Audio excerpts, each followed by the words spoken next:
Kia ora, hey there, I'm Charlotte Squire. I'm a writer and I'm a musician, and I live at the end of the road in Golden Bay, New Zealand. I run a memoir course, I'm in the process of taking over our weekly newspaper, and I'm a singer-songwriter. These are my notes from the end of the road.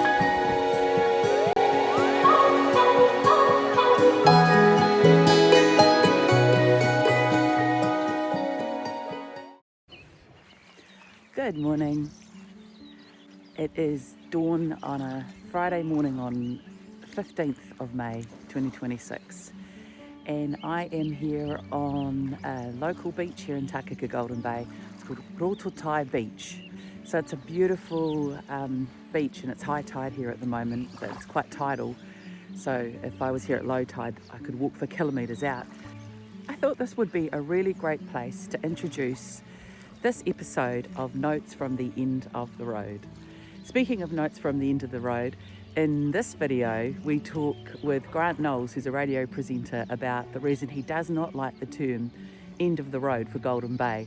I see it as a positive thing, Grant does not, but more about that soon.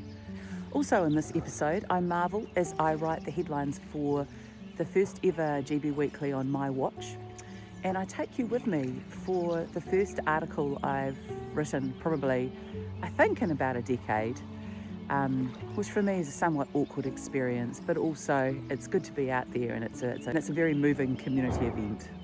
I find a nonna on the Junction Green in the middle of Takaka who's willing to announce the first ever edition of the GB Weekly that I've overseen, and she does it with gusto, and she mentions nipples. Look at that beautiful sunrise. Hey, one more thing I wanted to say is I would love to hear your comments and feedback. So if you've been thinking about commenting, please don't be shy. What do you like about these videos? What would you love to see more of in these videos? Let me know and I'll try and do it for you. Newspaper time. Thought I'd capture this moment. I'm doing the headlines and the photo captions for my first ever GB Weekly, and I've hardly done anything on it really. Nicola and Lisa and Joe and a whole bunch of people have pulled this paper together, but I'm coming in on a Tuesday night and I'm here for the first time ever, and it's actually quite thrilling because I've seen this paper being put together for a long time, and now I'm the one in the driver's seat giving them headlines. And I've got my 70s music playing, which is my constant friend when I do tasks I need to concentrate on, but I still want some company. I'm slowly pulling it together, doing the night shift. I'm living off a diet of feijoas and carrots, but it's okay. I'm okay.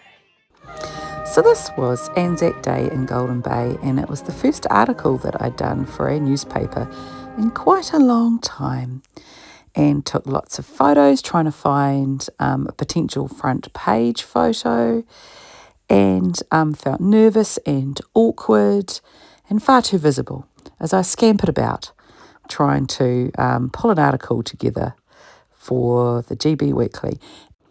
And here it is. Here's the first newspaper that I was owner of the GB Weekly for.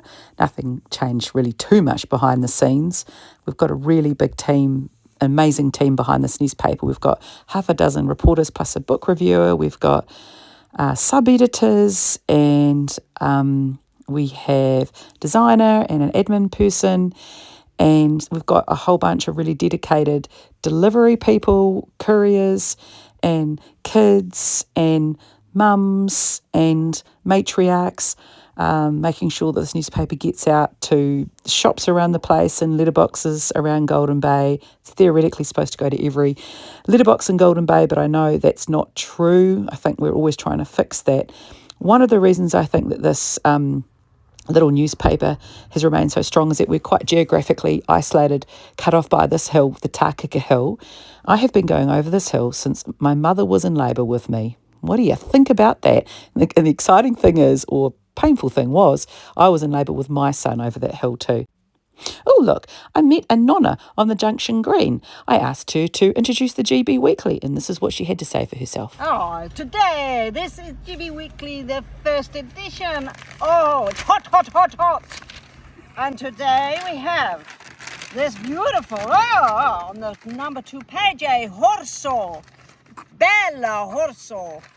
And this man here Look at him. He's got lovely little birds on his nipplies. Oh, gorgeous.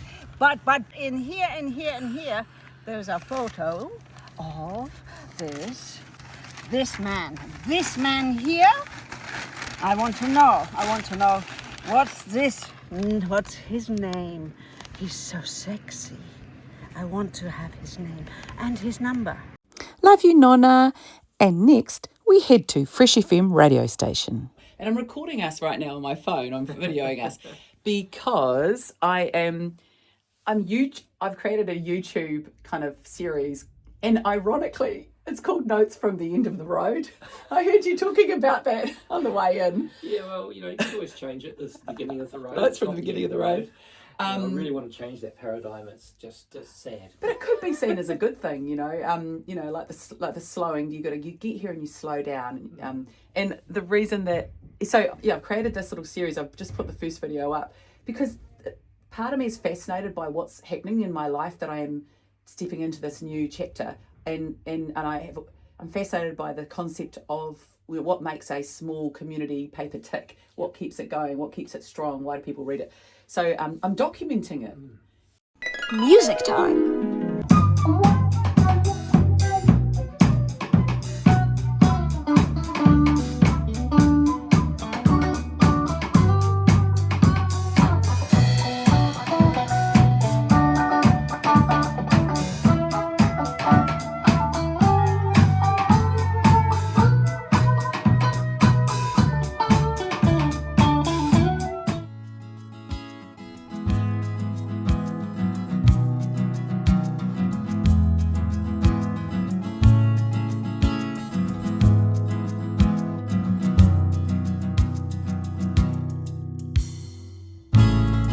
She likes long ponderous walks in the darkness.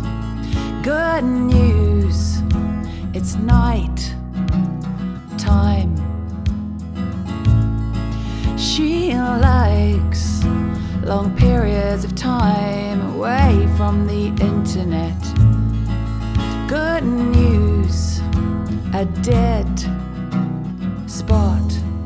And we all bring our aching hearts to this place. There's no one you will find who is untouched. We all bring our open arms to this space. There's no one who is here without the need. And it's all right for your good news got all night. Book talk time. And finally, I wanted to show you this sweet little book. This was the first memoir that I ever wrote for somebody, Joyce, and recently someone's been wanting to get hold of a copy of this.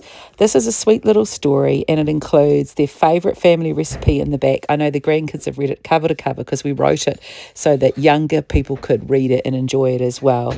And yeah, this book is still going strong for this family and is a much loved life story of their mother and grandmother and great-grandmother.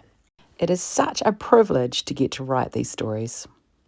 I hope that you enjoyed this episode of Notes from the End of the Road. It's been such a pleasure pulling it all together for you. It actually really nourishes me doing this video stuff.